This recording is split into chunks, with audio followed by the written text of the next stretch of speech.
wanted to start at your barber story today. You want to start at the barber story? All right. So I got a haircut, today. Hopefully you can tell. He does a good job.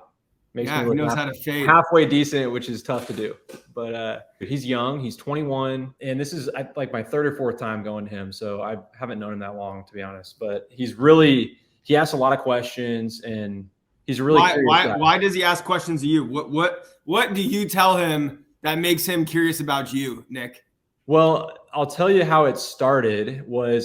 First time I showed up at that barbershop, I asked about vending machines because I was in my head. I'm like, okay, this is a prime location for a vending machine. So I was like, hey, you guys ever thought about having some vending machines in here? And he actually was like, man, I've thought about that. So he had already been down that path. He was like, I've talked to the owners. So at that point, right off the bat, I knew. I was like, okay, this guy, he's a young hustler like myself. He's trying to make little side hustle money, which I love. So then, we started talking about some other stuff. He asked me what I do. I told him, said we do some real estate on the side. Every time I go in there, it's a good conversation. He's always asking how the real estate's going. He's asking how the vending machines are going, all that kind of stuff.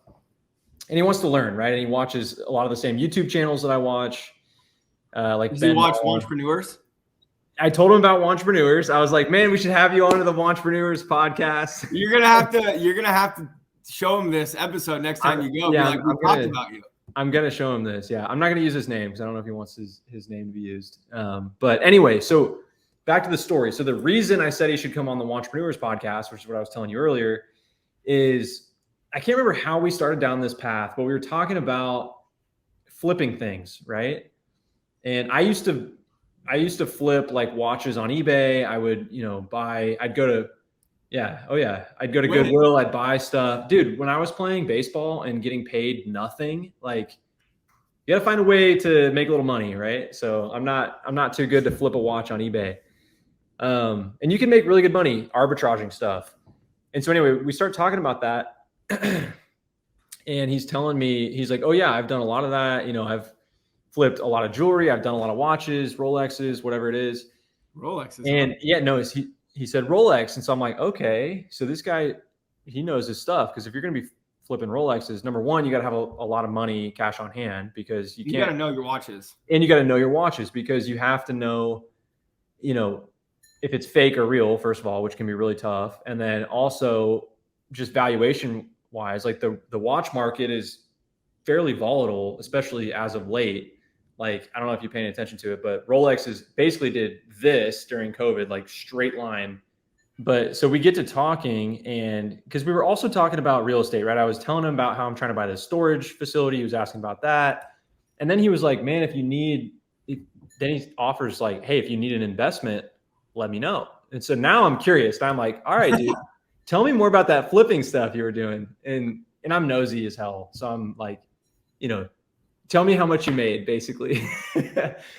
And he's like, man, over the last couple of years, I saved up $100,000, $100,000. I was like, you made $100,000 flipping stuff? He's like, yeah, I started small. I did like one jewelry thing at a time. Then I was doing Rolexes. Then I was doing this, and I saved all of it. And he's got $100,000 straight cash money just saved up. I was like, yeah, what are you doing with it? Are you and I think you should highlight that he's got $100K cash saved up. And that probably doesn't include his expenses, day-to-day living costs. So he's probably made a substantial amount. Just literally on the side, like to do whatever he wants with $100,000, 21 years old. Like this dude is a freaking stud. And I couldn't believe it. I was like, dude, like good for you. That is insane. And so that's when I was like, yeah, you need to come on Wantrepenuers and be our first guest. I was like, we've done 2 episodes. And so... But he's a good guy, and we'll see what he does with that. He was saying he's looking to invest. He wants to flip a house. He wants to get into flipping's a lot of work, though. It's a lot of work. Well, I was telling him about like the BRRRR method, right? Buy, rent, rehab, refinance, repeat, where you can kind of recycle your money. And so we were talking about that. But anyway, like 21 years old, dude. When I was 21, what was I doing? I guess I was in college, playing baseball, like didn't know my ass from my elbow, basically, when it comes to money. I mean, the dude is a freaking killer. Like, good for him, I thought that was sweet. Yeah, I definitely think so. I think now he needs to turn that money and make it work for himself, though.